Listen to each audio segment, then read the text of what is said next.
जय श्री कृष्ण। आज के इस वीडियो में आप सभी सुनेंगे कार्तिक मास महात्म के अध्याय 30 की कथा। तो आइए सुनते हैं। ऋषियों ने पूछा कि हे सूत जी, पीपल के वृक्ष की शनिवार के अलावा सप्ताह के शेष दिनों में पूजा क्यों नहीं की जाती? सूत जी बोले कि हे ऋषियों, समुद्र मंथन करने से देवताओं को जो रत्न प्राप्त हुए, उनमें से देवताओं ने लक्ष्मी और कौस्तुभ मणि भगवान विष्णु को समर्पित कर दी थी। जब भगवान विष्णु लक्ष्मी जी से विवाह करने के लिए तैयार हुए तो लक्ष्मी जी बोली कि हे प्रभु, जब तक मेरी बड़ी बहन का विवाह नहीं हो जाता तब तक मैं छोटी बहन आपसे विवाह किस प्रकार से कर सकती हूँ। इसलिए आप पहले मेरी बड़ी बहन का विवाह करा दें, उसके बाद आप मुझसे विवाह कर लें। यही नियम है जो प्राचीन काल से चला आ रहा है। सूत जी ने कहा कि लक्ष्मी जी के मुख से ऐसे वचन को सुनकर भगवान विष्णु जी ने लक्ष्मी जी की बड़ी बहन का विवाह उद्दालक ऋषि के साथ संपन्न करा दिया। लक्ष्मी जी की बड़ी बहन अलक्ष्मी जी बड़ी कुरूप थी। उनका मुख बड़ा, दांत चमकते हुए, उनकी देह वृद्धा की भांति, नेत्र बड़े बड़े और बाल रूखे थे। भगवान विष्णु द्वारा आग्रह किए जाने पर ऋषि उद्दालक उनसे विवाह करके उसे वेद मंत्रों की ध्वनि से गुंजाते हुए अपने आश्रम ले आए। वेद ध्वनि से गुंजित, हवन के पवित्र धुएं से सुगंधित उस ऋषि के सुंदर आश्रम को देखकर अलक्ष्मी को बहुत दुख हुआ। वह महर्षि उद्दालक से बोली, चूंकि इस आश्रम में वेद ध्वनि गूंज रही है, इसलिए यह स्थान मेरे रहने योग्य नहीं है, इसलिए आप मुझे यहाँ से अन्यत्र ले चलिए। उनकी बात सुनकर महर्षि उद्दालक बोले, तुम यहाँ क्यों नहीं रहना चाहती और तुम्हारे रहने योग्य अन्य कौन सा स्थान है, वह भी मुझे बताओ। अलक्ष्मी जी बोली, जिस स्थान पर वेद की ध्वनि होती हो, अतिथियों का आदर सत्कार किया जाता हो, यज्ञ आदि होते हो, ऐसे स्थान पर मैं नहीं रहती। जिस स्थान पर पति पत्नी आपस में प्रेम से रहते हों, पितरों के निमित्त यज्ञ होते हों, देवताओं की पूजा होती हो, उस स्थान पर मैं नहीं रुक सकती।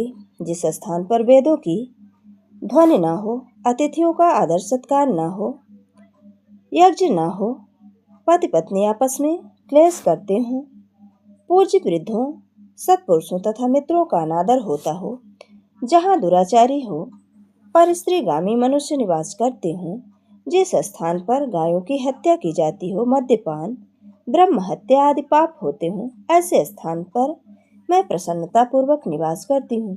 सूत जी बोले कि लक्ष्मी के इस प्रकार के वचन सुनकर उद्दालक का मन खिन्न हो गया। वह इस बात को सुनकर मौन हो गए। थोड़ी देर बाद वे बोले कि ठीक है, मैं तुम्हारे लिए ऐसा स्थान ढूंढ दूंगा। जब तक मैं तुम्हारे लिए ऐसा स्थान ढूंढ लूं तब तक तुम इसी पीपल के पेड़ के नीचे बैठी रहना। महर्षि उद्दालक उसे पीपल के वृक्ष के नीचे बैठाकर रहने योग्य स्थान ढूंढने चले गए, परंतु जब बहुत समय तक प्रतीक्षा करने पर भी वे वापस नहीं लौटे तो अलक्ष्मी जी विलाप करने लगी। जब वैकुंठ में बैठी लक्ष्मी जी ने अपनी बहन अलक्ष्मी का विलाप सुना तो वह व्याकुल हो गईं। वे दुखी होकर भगवान विष्णु से बोले कि हे प्रभु, मेरी बड़ी बहन पति द्वारा त्यागे जाने पर अत्यंत दुखी है। यदि मैं आपकी प्रिय पत्नी हूँ तो आप उसे आश्वासन देने के लिए उसके पास चलिए। लक्ष्मी जी की प्रार्थना पर भगवान विष्णु लक्ष्मी जी सहित उस पीपल के वृक्ष के पास गए जहां अलक्ष्मी बैठकर विलाप कर रही थी। उसको आश्वासन देते हुए भगवान विष्णु बोले कि हे अलक्ष्मी, तुम इसी पीपल की जड़ में सदैव के लिए निवास करो, क्योंकि उसकी उत्पत्ति मेरे ही अंश से हुई है और इसमें सदैव मेरा निवास रहता है।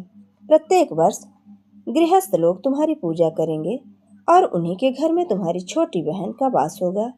स्त्रियों को तुम्हारी पूजा विभिन्न उपहारों से करनी चाहिए। मनुष्यों को पुष्प, धूप, दीप, गंध आदि से तुम्हारी पूजा करनी चाहिए, तभी तुम्हारी छोटी बहन लक्ष्मी उन पर प्रसन्न होंगी। सूत जी बोले, ऋषियों, मैंने आपको भगवान श्री कृष्ण, सत्यभामा तथा पृथु नारद का संवाद सुना दिया, जिसे सुनते ही मनुष्य के समस्त पापों का नाश हो जाता है और अंत में वैकुंठ प्राप्त करता है। यदि अब भी आप लोग कुछ पूछना चाहते हैं तो अवश्य पूछिए, मैं उसे अवश्य कहूँगा। सूत जी के वचन सुनकर शौनक आदि ऋषि थोड़ी देर तक प्रसन्नचित्त वहीं बैठे रहे। तत्पश्चात वे लोग बद्री नारायण जी के दर्शन हेतु चल दिए। जो मनुष्य इस कथा को सुनता या सुनाता है उसे इस संसार के समस्त सुख प्राप्त होते हैं। ये थी कार्तिक मास महात्म के 30वें अध्याय की कथा। हैं कार्तिक स्नान की कहानी। किसी गांव में एक साहूकार साहूकरनी रहते थे। उनके एक बेटा व बहू थे। बहू कार्तिक में नित्य प्रातः उठकर नदी में कार्तिक स्नान के लिए जाया करती थी।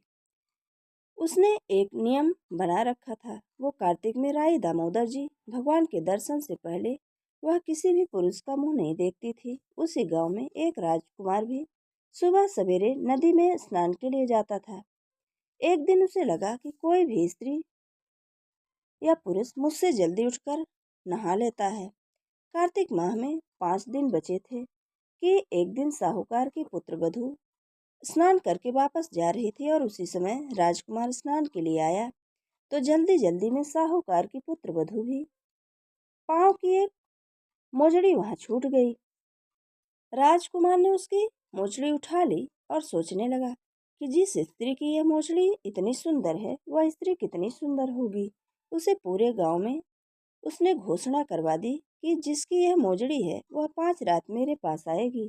साहूकार की पुत्र वधू ने कहलवा दिया कि मैं 5 रात ब्रह्म मुहूर्त में आऊंगी, लेकिन किसी को साख भरने हामी भरने बैठा देना। राजकुमार ने एक बोलने वाले तोते को पिंजरे में बंद कर नदी के किनारे पर टांग दिया। साहूकार की पुत्रवधू सुबह के समय आई। पहली पड़ी पर पैर रख के बोली, हे कार्तिक के ठाकुर राई दामोदर, पांचों पाड़ू छठे नारायण, भीखम राजा उस पापी को नींद आ जाए। राजा के बेटे को नींद आ गई। पुत्र वधू कार्तिक स्नान कर जाने लगी तो तोते से बोली, सुबह सुबह तेरे गल डालूंगी मोतियनहार। मैं पतिव्रता नारी, मेरी सत की लाज रखियो, भरियो मेरी साख। सुबह ने कहा, ठीक है, मैं तेरी साख भरूंगा। वह तो कहकर चली गई। राजकुमार उठा और तोते से पूछता है, सुबह सुबह वह आई थी, कैसी थी? तोता बोला, आभा की सी बिजली, होली की सी झल, रूप की सी कामिनी, गुलाब का सा रंग। अगले दिन राजकुमार अंगुली चीर कर लेट गया। सारी रात दर्द में तड़पता रहा। साहूकार की पुत्रवधू दूसरे दिन सुबह के समय आई। पहली पैड़ी पर पैर रखा और बोली, हे कार्तिक के ठाकुर राई दामोदर, पांचों पांडु छठे नारायण, भीखम राजा उस पापी को नींद आ जाए। राजकुमार को नींद आ गई। सुबह राजकुमार ने तोते से फिर पूछा, आई थी क्या? तो तोते ने सारी बात बतला दी। हाँ आई थी। अब राजकुमार ने तीसरी रात को वह आंखों में मिर्ची डालकर बैठ गया। सारी रात दर्द में तड़पता रहा।